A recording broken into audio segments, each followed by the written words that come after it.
It's 10 p.m. Do you know where your children are? Right now on the 10 o'clock news. Our dry stretch is over. Rain's on the radar, but will it impact the morning commute and, more importantly, the weekend? Nick is standing by. Plus, an arrest in the shooting death of an innocent grandmother. And tonight, authorities say she was the victim of machine gun fire. But first, even more speculation over New York City's mayor's race, stoking the rumor mill about whether candidates are being pressured to drop out by the president. Good evening. Thanks for joining us. I'm Steve Lacey. And I'm Natasha Verma. The bombshell reports just keep on coming. And it's only September.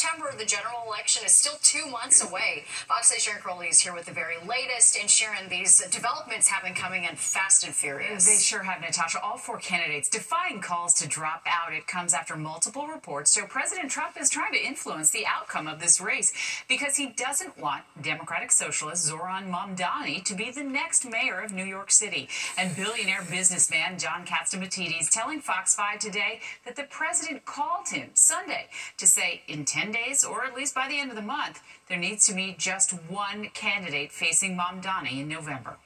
You know what my campaign is? Anybody but Zorro. The fact is that Andrew Cuomo is very qualified. Eric Adams is qualified. And even Curtis Sliwa is qualified.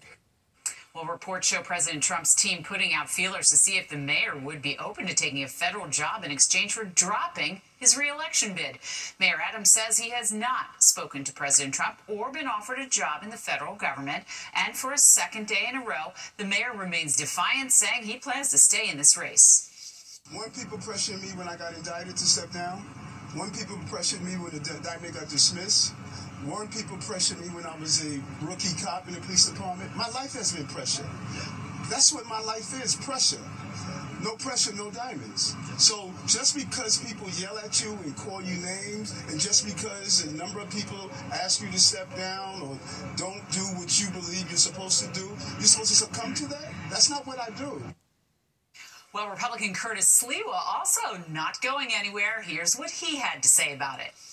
The whole world seemed to think that Curtis Sliwa was going to join Eric Adams and take a parachute and bail out of this race. Absolutely no way, under no circumstance. You can't bribe me. You can't lease me. You can't rent me. You can't motivate me to lead this race. I am running as the Republican candidate. Former Governor Cuomo, who is running as an independent, insisting he has also not been in contact with President Trump. However, he does support a smaller field of candidates.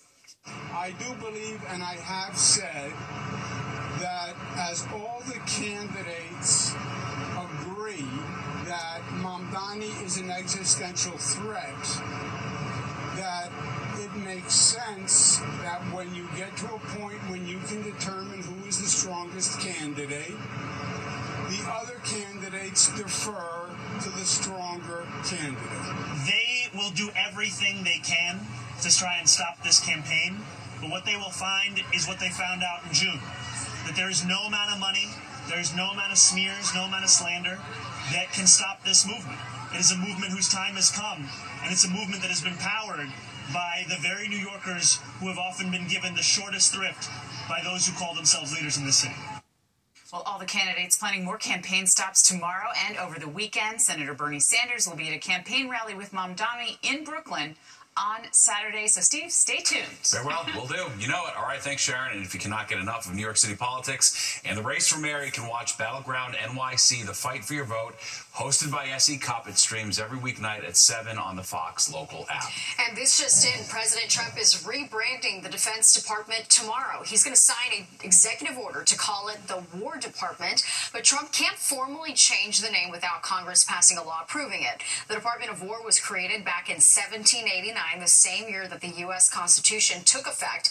It was renamed by law in 1947, 2 years after the end of World War II. All right, turning to the weather now as we take a live look outside. All right, our long stretch of dry weather is over. If you got caught in one of the downpours, you're definitely not alone. Chief Meteorologist Nick Gregory is here with the latest. And this is actually good news, though, because we do need the rain, right, Nick? We do need the rain. We haven't had rain, by the way, measurable rain, since August 21st. We had about 0.27 in Central Park, so this was nice. It's not going to be a, real drought buster here, but maybe put a little bit of a dent in. But you can see we're not done with the rain yet. We still have some showers and a couple of thunderstorms out there. We'll go down and look at this one little cluster down by Edison.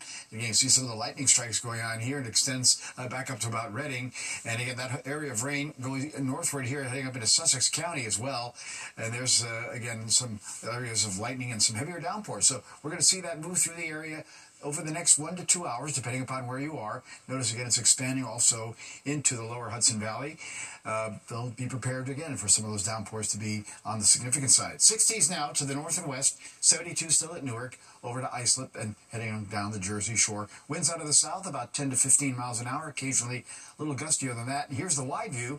That first line that came through earlier, that is now weakened. It is up in central New England. So this will be the back edge of this that'll be coming on through. So after that passes, you're going to see a drying trend come in for tomorrow and for the first part of Saturday before the next system drops on down. And after that, we're getting a little fall preview on it the next week. All right, Futurecast shows those showers getting out of here before tomorrow morning. We'll see sunshine during Friday. Looks like a nice day, low mid-80s, a warm day with a southwest wind tomorrow. Saturday starts out dry. By the time we get to early to mid-afternoon, here come the showers. Here's already 3 o'clock. Showers and some thunderstorms, and they're going to continue on into Saturday night. Those showers are probably going to linger on into the first part of Sunday morning as well. Overnight down to 68 in the city. Lower 60s to the north and west, and about 65 or so along the coast with those showers. Tomorrow it's up to the low and middle 80s, even 87 at Newark, with a lot of sunshine coming back. Steve and Natasha. All right, Nick, thanks so much. And new tonight, murder charges for the man police say fired a machine gun in broad daylight on a city street. All right, those shots taking the life of an innocent grandmother. Let's get right out to Fox 5's Richard Giacobbe live in East Harlem tonight. Richard. Steve, Natasha, and just to show you how loved 69-year-old Robin Wright was, this is outside of her apartment building in East Harlem, this growing memorial, and all of these messages saying what a beautiful soul she was and how blessed people were to know her. Well, there is some solace for the people who wrote some of these messages tonight. You can see how many of them there are because that 18-year-old is in federal custody after getting picked up by agents firing 15 rounds from a machine gun, one of those bullets striking the 69-year-old grandmother in the face while she was just out to grab lunch last week in the middle of the day. That 18-year-old Faisal McCants walked out of the 23 precinct in East Harlem tonight. He faces federal charges after cops say he fired that machine gun wildly over an argument with another group over dealing marijuana near 110th and Madison last Wednesday afternoon. McCants has been charged with 3 counts of murder, robbery, and criminal possession of a weapon and firearm. He's also facing federal gun possession charges. That carries a minimum of 30 years in jail. As for Robin Wright, that memorial now set up in front of the building where she lived here in East Harlem as well as across the street as friends and family members continue to mourn her loss. A woman who knew Robin came to the precinct tonight, watching that suspect be brought out after hearing that he was in custody. She was a beautiful person. God bless her. She's in peace now. Hope he get life in jail and rot in jail. That's what I hope. Now, the feds were involved in this capture because those agencies assist in tracking down individuals wanted in crimes involving illegal drugs and guns. Faisal McCants is expected to be in federal court tomorrow as this community, friends and family members of Robin Wright, continue to mourn. We're live tonight, East Harlem. Richard Giacobbe, Fox 5 News. Natasha, Steve. All right, thanks, Richard. Well, developing tonight at 10, former President Joe Biden recently underwent surgery to remove skin cancer lesions. The procedure involved cutting away skin until there's no signs of cancer remaining. Back in May, Biden's office announced he was diagnosed with an aggressive form of prostate cancer. that had spread to his bones. U.S. Health Secretary RFK Jr. grilled on Capitol Hill today. He took tough questions from the Senate Finance Committee, including many from Republicans. RFK Jr. defending his Make America Healthy Again agenda.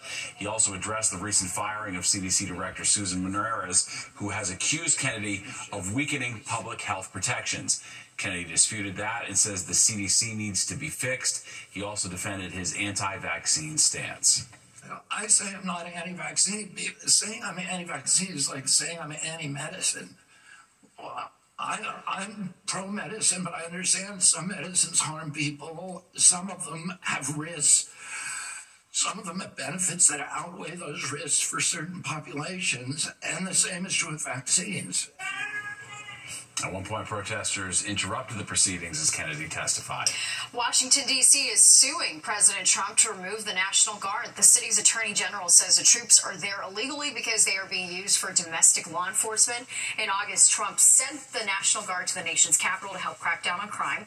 Their initial deployment was supposed to be 30 days, but has reportedly been extended through December. The man accused of killing 2 Israeli embassy staffers at the Capitol Jewish Museum in Washington, D.C. was arraigned today. 31-year-old Elias Rodriguez is facing felony, premeditated murder, and hate crime charges. Authorities say back in May he approached a group of people who were leaving an event at the museum and opened fire. The Justice Department says it's planning to pursue the death penalty. Well, today's summer officially ended for millions of students in New York State. They went back to school. All right, and they were met with a big change. The state's bell-to-bell cell phone ban. Governor Hochul says the ban will help students focus more on learning. Now, according to the new law, each school will collect and store the devices, some using lockers, cubbies, or secure bags. Officials say students will still be able to make emergency calls if needed. You can't reach anybody, you can't get notifications. It wasn't that bad, it's just a change, and I feel like we're gonna slowly get used to it. I can't complain about it, but I was a bit scared for when it comes to if there's anything going on at the school, so now the kids can really communicate with us. And there are some exemptions to the cell phone ban, including students with medical needs. Well, it's game over for a guy authorities say was selling counterfeit goods. Yeah, in our area, and he was apparently raking it in by selling fake Nintendo products on a popular online platform. And is it a real-life chill pill? It's been prescribed for decades, but could it now be used to calm your nerves? Officials announcing the indictment of 12 alleged members of the Floss Money Ballers gang. Now, this follows a year-long investigation into multiple shootings in Queens. The defendants face charges including conspiracy and attempted murder. Queens District Attorney Melinda Katz said that they're responsible for driving the majority of violent crime in the neighborhoods of Springfield Gardens, Laurelton, Queens Village, and the Baisley Park houses. The suspects are due back in court next month. Prosecutors say they've got the man they claim sold hundreds of thousands of fake Nintendo products online. And Fox 8's Jody Goldberg is on Long Island with all those details. Good evening to both of you. This was a 3-year-long investigation, and it uncovered a man accused of selling more than $2 million worth of counterfeit Nintendo and gaming products. Take a look at your screen. This is Isaac Lapidus. He was arrested and arraigned on Wednesday. Prosecutors say the 34-year-old from Lawrence allegedly sold hundreds of thousands of counterfeit Nintendo and Pokemon Go accessories through several Amazon seller accounts. Investigators say he imported the knockoffs from China and the Philippines and stored them inside this Island Park warehouse before selling them to unsuspecting buyers. Customers complained that the items that were usually just a few dollars less than the real thing looked fake. Prosecutors call it a small but sophisticated operation. We spoke with someone who sells these consoles the right way, as well as the district attorney who says what the defendant was doing is completely wrong. The case came to us through Amazon because they were getting so many complaints and so many returns. One of the most important reasons we pursued this is because we were afraid of fire. We didn't want these items to cause fires in people's homes. A lot of people, I would say that when they're going onto these online retailers, they're kind of like trusting the fact that they're shopping somewhere reputable. In this sense, like, it didn't end up working out. but it's because they use a lot of the deceiving packaging. No experts say pay close attention to the logo and packaging as well as the seller's storefront if it's on a site like Amazon. Lapidus faces up to 15 years in prison if convicted. He's due back in court on September 18th. He was released with an ankle monitoring device, and we reached out to his attorney and haven't heard back. On Long Island, Jody Goldberg, Fox 5 News. New York Attorney General Letitia James not ready to enter court battles with President Trump. She's filed an appeal to have the state's highest court reinstate Trump's civil fraud penalty. A lower court overturned his $500 million fine last month, ruling it was excessive. Trump, his eldest sons, and his business were found liable for a decade's worth of business fraud. And the Justice Department is investigating mortgage fraud claims against the Federal Reserve governor that President Trump is trying to get rid of. The AP reports that the DOJ has issued subpoenas as part of an investigation into Lisa Cook. Trump moved to fire Cook last month after one of his appointees claimed that she committed mortgage fraud related to 2 properties she purchased in 2021 before she joined the Fed. Cook denies the allegations and claims attempts to fire her are designed to erode the central bank's independence.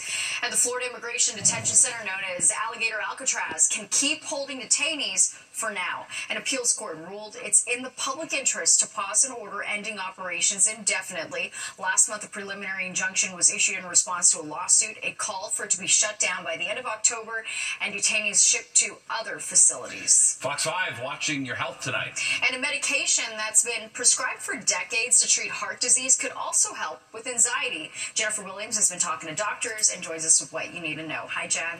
That's right, Steve and Natasha. Doctors say it's being prescribed for specific circumstances to cope with big events or situations when you would feel anxious. It can help reduce stress and anxiety. The drug known as propranolol was the first beta blocker ever developed and was approved by the FDA back in the 1960s.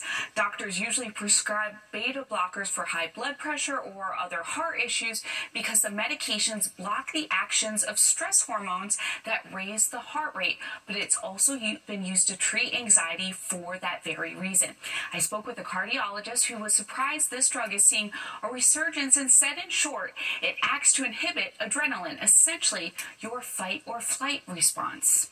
Helps calm down people because some of the physical manifestations, of anxiety, like the fast heart rate, for instance, the sweating, it helps decrease that because adrenaline helps to create that.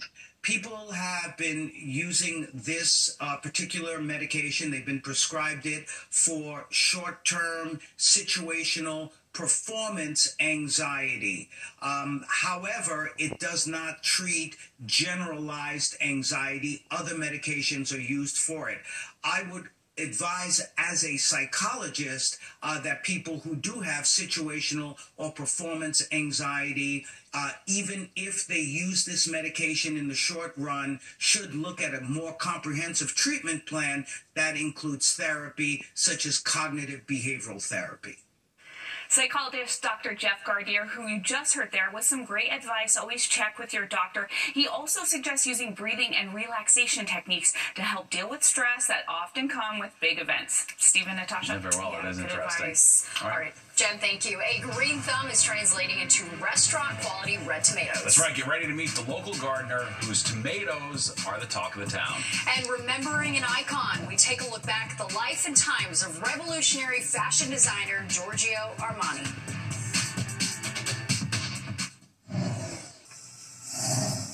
All right, no winners in the Powerball jackpot last night. It's now grown to $1.7 billion, the third largest in U.S. lottery history. The cash option is more than $777 million. The next drawing is Saturday. Well, Staten Island residents' green thumb has gotten tomatoes growing in her backyard. But the big bloom is happening in a unique way. Fox 5's Meredith Gorman takes us on a tour of her garden where the tomatoes go from the vine to the sauce jar. On Staten Island, a tomato haven is in full bloom. Vines climb high, branches heavy with ripe tomatoes. Rows of green stretch across the garden with different types of tomatoes, turning this corner of Staten Island into a fresh, homegrown garden. But the biggest tomato plant has come up from an unlikely spot. A seed in this case must have blew into one of the pavers. So I noticed it, and it was about this big, and then it got a little bigger, and I was like, that's interesting. I think I'm just going to leave this here and see what happens. Through the concrete in Staten Island, this plant has grown bushels of tomatoes alongside her other plants. Donna says the fertile Staten Island soil helps her garden thrive, though she insists there's no secret to it. Secret, I guess, is you have to have a lot of sun, and then if it doesn't rain a lot, you have to water. I mean, and I just grow things from seed. And everything just grows like on its own. These are more cherries, and I could show them the tomatoes under there. Oh yeah, let me see. There's a lot of these plum tomatoes growing underneath. Her love of gardening picked up after she retired in 2021, following a career with different government agencies, including the chaplain's office in the New York sector of the Coast Guard. Now, Donna shares her harvest with neighbors, friends, and her own kitchen. So this sauce is made from my garden. I made it fresh, and I heated it up for you guys today. Looks amazing. So it's mainly the Roma tomatoes and the cherry tomatoes. It's like a mix. So I guess these are like made to make sauce with, and these are like on the sweeter side, so it's a nice combination. And then when I made the sauce, I put some wine and Italian seasonings and some basil, and I think it came out pretty good. That's delicious. It is? Thank you. Meredith Gorman, Fox 5 News. Yeah, it looks fresh. Really nice. Well, the U.S. Open is about more than just the love of the game. It's about an experience. But it seems like some people just don't know how to behave at Flushing Meadows. Things get a little crazy there. Plus, we're helping you get around some emergency road repairs, ready to snarl your morning commute. Right, Jess? Yes, that's right. Steve and Natasha, as you can see, traffic moving smoothly at this hour. But during rush hour, a different story. I'll tell you until when these crews will be out here making repairs. You're watching the 10 o'clock news. All right, tomorrow is Friday, end of the work week, which is a good thing. But if you use one New Jersey highway, get ready to plan an alternate route for the morning rush. Crews there desperately working to repave a stretch of Route 3, I believe, after a grease spill. Yeah, Fox 8 Jessica Formoso is live in Clifton with a look at all the problems that this is causing. Jess? Yeah, Natasha and Steve, causing a lot of problems for drivers. Drivers here tonight telling me that they've been stuck in traffic for over an hour. You guys are taking a live look at the crews out here. As you can take a look, they are making the repairs at this hour.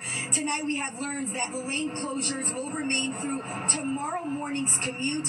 Again, section of Route 3 here in Clifton, New Jersey, closed for emergency repairs. You can see crews out here at this hour trying to clean up the cooking grease spill on Route 3. It's Route 3 eastbound near Passaic and Main Avenues in Clifton. The repairs to this road will continue overnight. That's according to New Jersey DOT. All lanes closed as crews mill the damaged parts of the road and then repave the half-a-mile section. Traffic is getting by on the left shoulder, so you can only imagine the traffic during rush hour. Now let's take you to Sky Fox, which was over the scene. It was yesterday when a tanker truck overturned, spilling cooking grease on the roadway. Since then, crews working to resurface that portion of Route 3. But things got worse earlier this morning at around 5:30 when a dump truck overturned in the same area. Now, New Jersey DOT warning drivers to use alternate routes and to be prepared for a number of detours.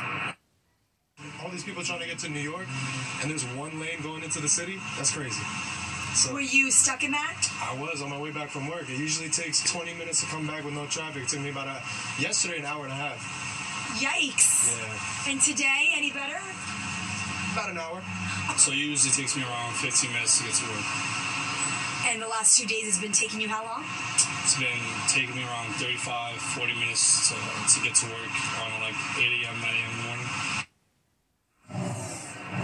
So again, officials expect the repairs overnight until tomorrow morning, so it will be another rough morning commute for drivers who take Route 3 eastbound. Guys, just pack your patience. That's the latest I have from Clifton. I send it back to both of you inside. Yeah, that's all you can do. It's tough. All right, Jess, thanks so much. First Lady Melania Trump leading the White House task force on AI education. Today she met with some of the titans of tech. Trump has made it her mission to protect children from the dangers of artificial intelligence. She also recently announced her presidential artificial intelligence challenge. It encourages students K through 12 to come up with ways AI can be used to solve a community problem.